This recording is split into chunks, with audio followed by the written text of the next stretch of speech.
आप देख रहे हैं हॉरर व्यू, सच्ची और रियल इंसिडेंट घटनाएं। आधी रात का समय, पहाड़ी इलाका, ऊपर से मूसलाधार बरसात। रह रहकर बादल इतनी जोर से गरज रहे थे कि ऐसा लगता था आसमान ही धरती पर टूट पड़ेगा।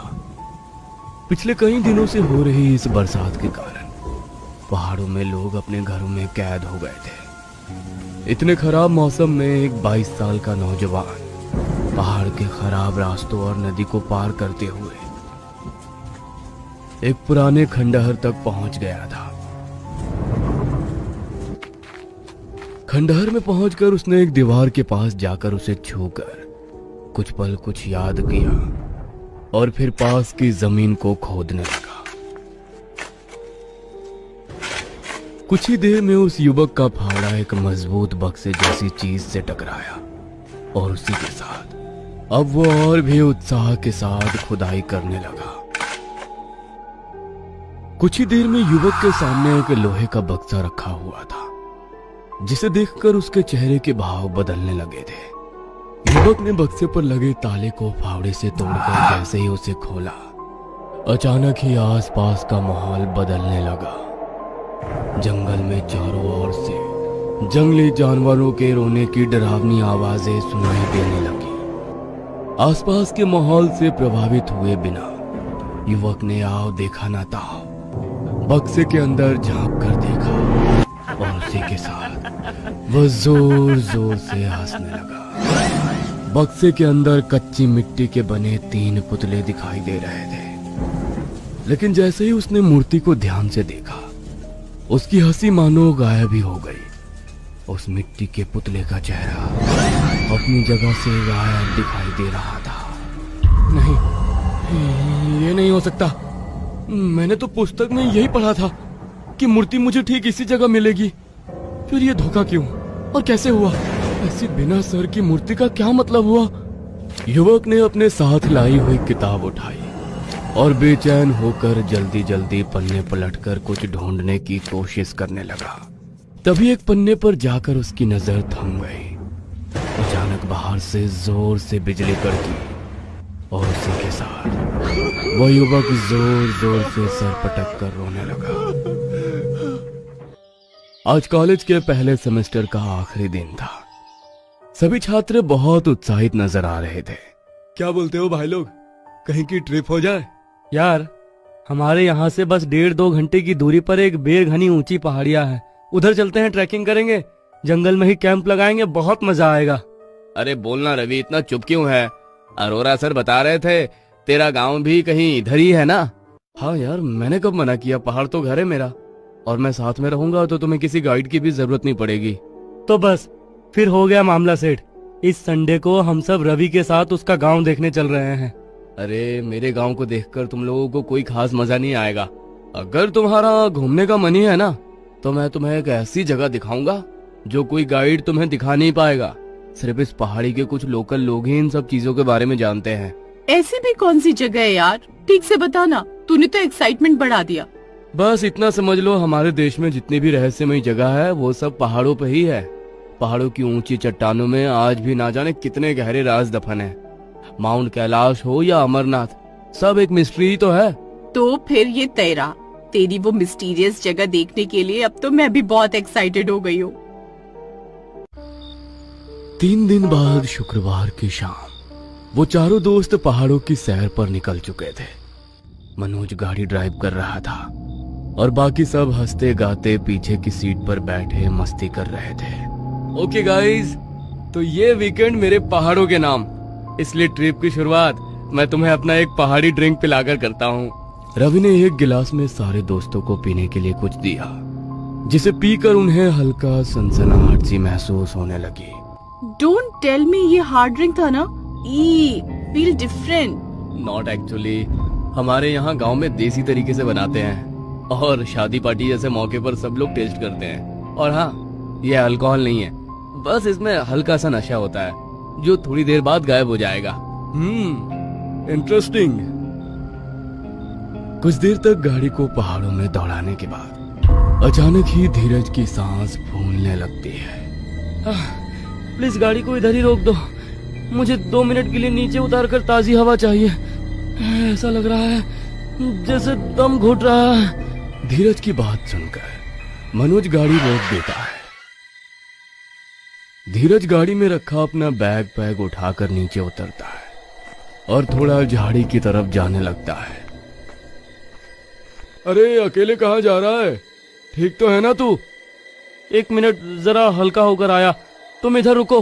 कुछ मिनटों के बाद धीरज वापस गाड़ी तक लौट आया था। मनोज तू हट, गाड़ी मैं चलाता हूँ, अभी ठीक लग रहा है मुझे। धीरज ड्राइविंग सीट पर बैठकर गाड़ी को दौड़ाने लगता है और अचानक एक सुनसान जगह पर ले जाकर गाड़ी रोक देता है। धीरज, ये कौन से रास्ते ले आया है तू? और ये कहाँ लाकर गाड़ी रोकी है? ये सही जगह नहीं है, इधर से जल्दी गाड़ी आगे ले। अरे यार, मुझे क्या पता ये कौन सी जगह है और ये रास्ता कहाँ जाता है। गाड़ी अपने आप यहाँ आकर बंद हो गई है। और भाई, मुझे कौन सा पहाड़ के रास्ते मालूम है? मुझे ऐसा लगा जैसे कोई शक्ति मुझे इस ओर खींच रही है। स्टॉप इट यार, मजाक की कोई हद होती है। चारों ओर अंधेरा है, आसपास कोई नजर नहीं आ रहा। रवि ठीक बोल रहा है, ये जगह सेफ नहीं लगती। गाइज इधर देखो, यहाँ पर कुछ है, कुछ खंडहर टाइप। अब इधर आ ही गए हैं तो चलो अंदर देखते हैं। नो वे, नहीं, इधर मत जाओ। मैंने कहा था ना कि मैं तुम लोगों को एक खास जगह दिखाने वाला हूँ। तो मैं तुम्हें जो जगह दिखाने वाला था ना, वो इसी जगह से रिलेटेड है। सोचा था ये कहानी सुनाकर तुम्हें थ्रिल फील कराऊंगा, लेकिन लगता है अब सच बता ही देना चाहिए। देखो, जैसे हम मानते हैं ना कि किसी जगह से शिवलिंग प्रकट हुआ था, वो उनका प्रकट स्थल हो गया, ऐसे ही ये जगह शैतान का प्रकट स्थल है। इसी जगह पर सालों पहले शैतान प्रकट हुआ था। आसपास के गांव के लोग इधर आना तो दूर, इसकी बात भी नहीं करते। और गांव के लोगों का तो इतना मानना है कि रातों रात आदिवासी इस गांव को खाली करके भाग गए थे। इसके पीछे भी जरूर इस शैतान का ही कोई ना कोई संबंध है। एक पूरा गांव रातों रात खाली होकर कहीं और चला गया था, और वो गांव भी मेरे गांव से कुछ ही दूरी पर ही है। मैं तुम लोगों को उधर ही ले जाने वाला था। दुनिया कहां से कहां पहुंच गई, लेकिन उस गांव के लोग आज भी अपने पुराने तरीकों पर ही टिके हुए हैं। ना बाहरी लोगों से कोई संबंध रखते हैं, ना ही उन्हें आज की कोई टेक्नोलॉजी और डेवलपमेंट से कोई मतलब है। और तो और उस कबीले के आसपास जाने से हमारे जैसे पहाड़ी लोग भी घबराते हैं। मुझे लगा था तुम सब शहर के लोग हो, ये कहानी सुनकर तुम्हें अच्छा लगेगा, लेकिन मैं नहीं जानता था यार, मेरे मन में आए हुए ख्याल हमें वाकई यहाँ तक ले आएंगे। अब तो मुझे लग रहा है वाकई ये जगह राक्षस के प्रभाव में है। मैंने सोचा और हम यहाँ पहुंच भी गए। अरे यार, इसमें इतना डरने जैसी क्या बात है? ठीक है, वो बाहर के लोगों से कोई कांटेक्ट नहीं रखना चाहते, ये उनकी चॉइस है। इस सबको इतना हाइप करने की क्या जरूरत है? अभी भी दुनिया में ऐसे बहुत से कबीले हैं जहां आदिवासी अपनी पुरानी परंपराओं के साथ रहते हैं। मैं तो अंदर जा रहा हूँ। आज के टाइम में शैतान कोई है तो वो बस इंसान है, तभी तो बाकी के सारे शैतान ऐसे खंडहरों में जाकर छिप गए हैं। धीरज ने खंडहर में अंदर कदम रख दिया था और मोबाइल की रोशनी में वो अंदर देखने की कोशिश करने लगा था। धीरज के जाने के बाद मनोज, रवि, मधु भी एक एक करके अंदर जाने लगे। ये क्या है? बिना सर की मिट्टी की मूर्तियां, ये कुछ अजीब डरावनी से नहीं लग रही? मुझे दिखाओ, तुम लोग छूना मत। रवि टॉर्च की रोशनी में मूर्तियों को देख रहा था कि तभी मधु के चीखने की आवाज सुनाई देती है। क्या हुआ? तू ठीक तो है ना? मेरे हाथ पे कुछ है, इधर इधर बाजू में लग रहा है कोई मांस को तर रहा है। मधु की बात सुनकर मनोज जल्दी से उसकी शर्ट की बाजू फाड़ देता है। जहाँ एक बिच्छू उसकी बाजू में डंक गड़ाए नजर आता है। रवि पास में पड़े डंडे की मदद से बिच्छू को अलग करने की कोशिश करता है, लेकिन जब बिच्छू पकड़ को ढीला नहीं कर रहा था तो मनोज हाथ से उसे हटाकर दूर फेंक देता है। मधु दर्द से बेहाल हुई जा रही थी। उसकी बाजू से खून बह रहा था और मनोज के हाथों में भी बिच्छू ने डंक मार दिया था, जिससे उसके हाथ भी घायल हो गए थे। चलो यहाँ से, बस अब बहुत हुआ। ऐसा लग रहा है जैसे यहाँ पहले भी कोई आया था। ये देखो, हुई है इसमें। ये क्या है? जिस पर मक्खियां भिन-भिना रही हैं। शायद मांस है, इसीलिए मैं यहाँ आने के लिए मना कर रहा था। यहाँ चारों ओर काले तिल बिखरे हुए और खून से कुछ अजीब से निशान भी बने, और ये काले दीपक, ये सब नॉर्मल नहीं है यार। वहां का माहौल और मधु के साथ हुई घटना के बाद वे चारों वापस लौट आए थे। रात काफी हो गई है, मुझे लगता है हमें आसपास ही कहीं रुक जाना चाहिए, कल सुबह लौट जाएंगे।